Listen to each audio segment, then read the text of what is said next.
बच्चों, जैसे आप सभी को मालूम है कि जो बोर्ड का एग्जाम है उसमें समय बहुत कम रह गया है, तो बहुत कम टाइम में आपको बेस्ट प्रिपरेशन करनी है और इस मिनिमम टाइम में आपको वही पढ़ना है जो पेपर के अंदर आता है, वो नहीं पढ़ना जो टीचर को आता है। मतलब आपने इस चीज को डिटेल में लिखा, ये आपका बोर्ड का क्वेश्चन हो गया।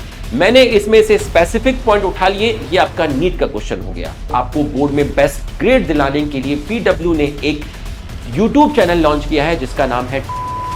बच्चों, इस YouTube चैनल में इंडिया की जो टॉप फैकल्टीज हैं वो आपको पढ़ाने वाली हैं।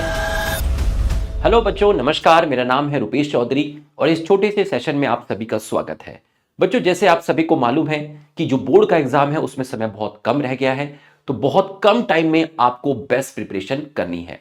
बच्चों, बोर्ड एक ऐसा एग्जाम होता है जिसे हर स्टूडेंट लिखता है, ठीक है। अगर मैं साइंस और मैथ्स की बैकग्राउंड की बात करूं, जिस भी स्टूडेंट के पास साइंस है, उसके पास मैथ्स है, उसके पास बायोलॉजी है, तो वो अपने जीवन में बोर्ड का एग्जाम जरूर लिखता है, ठीक है। इसके बाद डिसाइड होता है कि वो नीट या जेईई की प्रिपरेशन करेगा या नहीं करेगा। अगर आप पेरेंट्स से भी पूछोगे तो काफी सारे पेरेंट्स, 40 से 50% पेरेंट ऐसे होते हैं जिन्हें नीट और जेईई के बारे में नहीं पता होता, लेकिन उनको यह पता है कि बोर्ड एग्जाम क्या होता है ना। वो अपने बच्चों पर, जहां तक मुझे याद आता है, वो अपने बच्चों पर क्लास 10th में भी प्रिपरेशन के टाइम प्रेशर डालते थे, बेटा बोर्ड का एग्जाम है, आपको बहुत अच्छा करना है। और क्लास 12 के टाइम भी काफी प्रेशर डालते हैं या प्रेशर होता है कि बेटा बोर्ड का जो एग्जाम है वो आपको बहुत अच्छा करना है, ठीक है। क्योंकि बच्चों, आपकी जो बोर्ड की जो मार्कशीट है, हर पेरेंट्स चाहता है, हर स्टूडेंट चाहता है कि वो कंपटीशन एग्जाम में तो अच्छा करे ही करे, लेकिन आपकी जो बोर्ड की मार्कशीट है उसके ऊपर एक ही बार ग्रेड फिल किए जाएंगे। और हर पेरेंट्स और हर स्टूडेंट चाहता है कि वो जो ग्रेड्स वहां पे फिल किए जा रहे हैं वो बेस्ट हो, क्योंकि वो मार्कशीट लाइफ लॉन्ग आपके साथ रहने वाली है। तो बच्चों, इसी बोर्ड की प्रिपरेशन को कम समय में आपको बेस्ट प्रिपरेशन करवाने के लिए, आपको बोर्ड में बेस्ट ग्रेड दिलाने के लिए पीडब्ल्यू ने एक यूट्यूब चैनल लॉन्च किया है जिसका नाम है 12th हैकर। बच्चों, अब सवाल आता है कि 12th हैकर आपको ज्वाइन क्यों करना चाहिए। बच्चों, आपके पास समय बहुत कम है।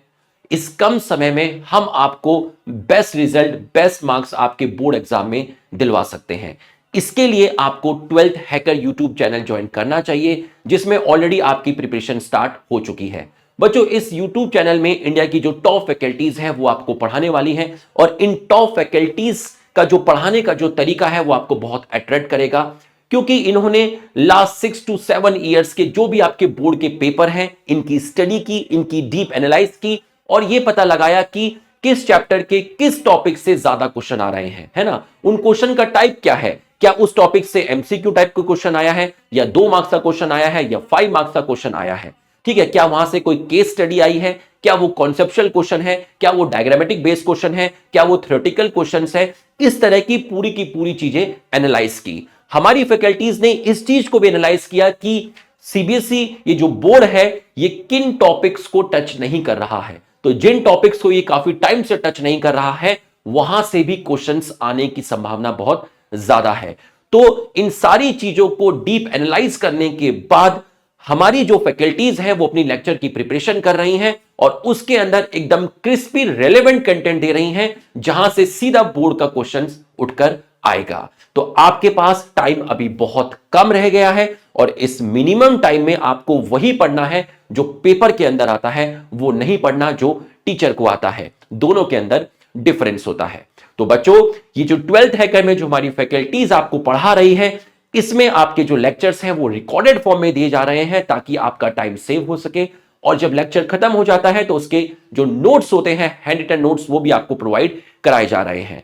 तो मैं आपसे आग्रह करूंगा कि आपके पास, देखिए, ट्रेन चालू हो चुकी है, ठीक है। ऐसा ना हो कि आपका जब स्टेशन आए वो स्टेशन आपका छूट जाए। तो आप जल्दी से इस ट्रेन के अंदर बैठ जाइए और हम आपको बहुत बेस्ट प्रिपरेशन करवाने वाले हैं। बच्चों, बोर्ड का जो एग्जाम होता है इसके अंदर आपकी जो मेहनत है वो तो देखी जाती है, आपकी नॉलेज भी देखी जाती है, बट जो मेरा मानना है उससे ज्यादा एक होता है आर्ट, कि आप किस तरीके से पेपर को लिखते हैं, आप किस तरीके से क्वेश्चंस का आंसर देते हैं, है ना। जैसे मैं बायोलॉजी की बात करता हूं कि अगर आपको बहुत टू द पॉइंट जवाब देना है, ठीक है, आपको वो बड़े बड़े एक्सप्लेनेशन नहीं देने हैं, आप किसी क्वेश्चन में डायग्राम बना सकते हैं, तो कहीं ना कहीं ये चीज एग्जामिनर, जो आपका पेपर, जो आपकी कॉपी चेक करते हैं, उनको ये अट्रैक्ट करती है, ठीक है। आपके अंदर नॉलेज बहुत सारी हो सकती है, आपको बहुत सारा आता है, लेकिन उस चीज को 3 मार्क्स में, 5 मार्क्स में या 2 मार्क्स में कम शब्दों में किस तरीके से डिलीवर करना है, यह हमारी फैकल्टीज आपको प्रॉपर तरीके से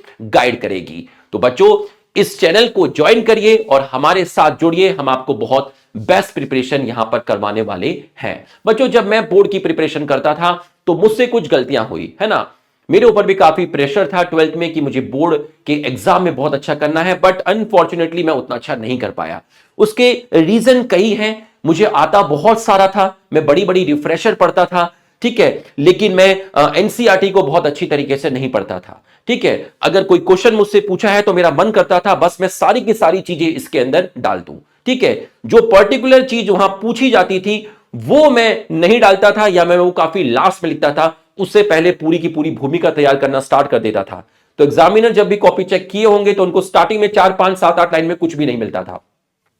नीचे जाके वहां पर कोई चीज मिलती थी, तब तक भाई उनको इतनी सारी कॉपी चेक करनी होती है और वो एक ऊपर ऊपर से एनालाइज कर लेते हैं कि किसने कितना लिखा है, क्योंकि वो काफी टाइम से कॉपी चेक कर रहे हैं, ठीक है।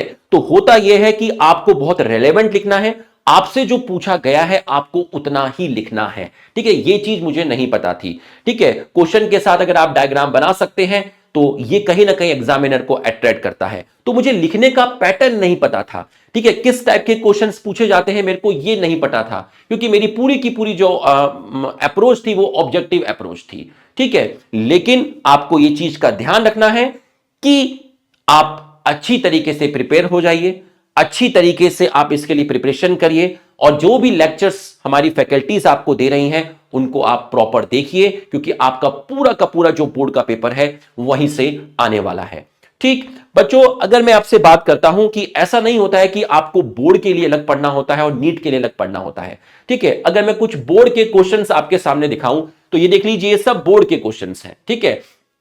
अब अगर मैं आपसे यहां पे रैंडमली किसी भी क्वेश्चन को मैं आपसे उठा लेता हूं, ठीक है, ये क्वेश्चंस मैंने आपसे उठा लिया जो सीबीएसई 2024 सेट 2 के अंदर आया था, आपसे लेबलिंग पूछी गई है, ठीक है। तो बच्चों, इस तरह का जो क्वेश्चंस है वो तो आपका क्या बोलते हैं नीट के अंदर भी आ सकता है ना, लेबलिंग वो किसी से भी पूछ सकता है। तो ये आपसे प्राइमरी एंडोस्पर्म सेल आपको पता है, आपको ये सेल्स पता है, आपको ये सेल्स पता है, अगर आपको लेबलिंग पता है तो आप इस क्वेश्चंस को कर पाएंगे। जैसे ये क्वेश्चन देखिए आप, ठीक है, explain the development of male gametophyte in angiosperm.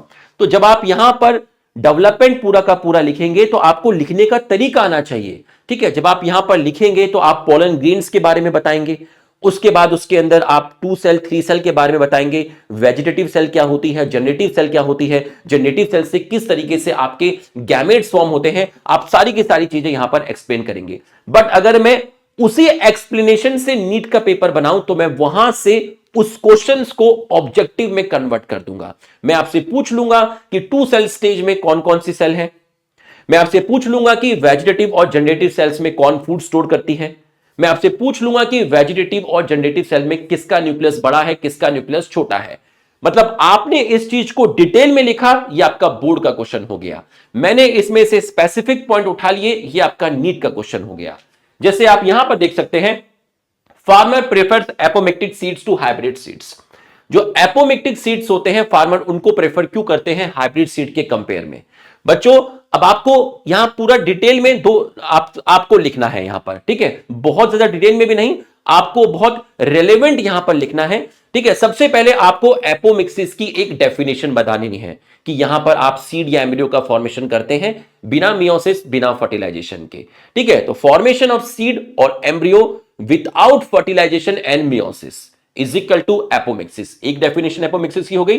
अब क्यों प्रीफर कर रहे हैं, क्योंकि कैरेक्टर का सेग्रीगेशन यहां पर नहीं होता है, क्योंकि यहां आप जो बना रहे हो सीड वो आप न्यूसेलस से बना रहे हो, फॉर एग्जांपल न्यूसेलस से बना रहे हो, ठीक है। तो यहां आपकी वेरिएशन नहीं आएगी, कैरेक्टर का सेग्रीगेशन नहीं होगा। आप एक लाइन में यहां पे सिंपल लिख सकते हैं, there is no segregation of character in apomictic seed, so hybrid maintain its integrity, ठीक है, थ्रू आउट दी जनरेशन। तो आप बहुत लिमिटेड वर्ड्स में यहां पर अपने जो क्वेश्चन है उसका जवाब देंगे। तो इस तरह की जो चीजें हैं ये आपको क्लास में बताई जाएंगी, आपको पेपर में किस तरीके से आपको लिखना है। तो बच्चों, आई होप आपको मेरी बात समझ में आई होगी, और अब आप लेट मत करिए, क्योंकि ज्यादा लेट हो जाएगा तो फिर आपका जो स्टेशन है, आपकी ट्रेन छूट जाएगी। तो आप आइए, इस बैच को ज्वाइन करिए और आपके जो स्टूडेंट्स हैं, आपके जो फ्रेंड्स हैं, उनको भी आप बता सकते हैं ताकि वो भी इस बैच को ज्वाइन करें। और आपका जो एक सपना है, आपके जो पेरेंट्स का सपना है, और सबसे इंपॉर्टेंट आपके जो ग्रैंड पेरेंट्स हैं, उनका भी एक सपना है कि हमारा बच्चा बोर्ड में बहुत अच्छा परफॉर्म करे, वो हम आपसे करवा सकते हैं। कम टाइम में आपको बेस्ट कंटेंट आपको डिलीवर किया जा रहा है।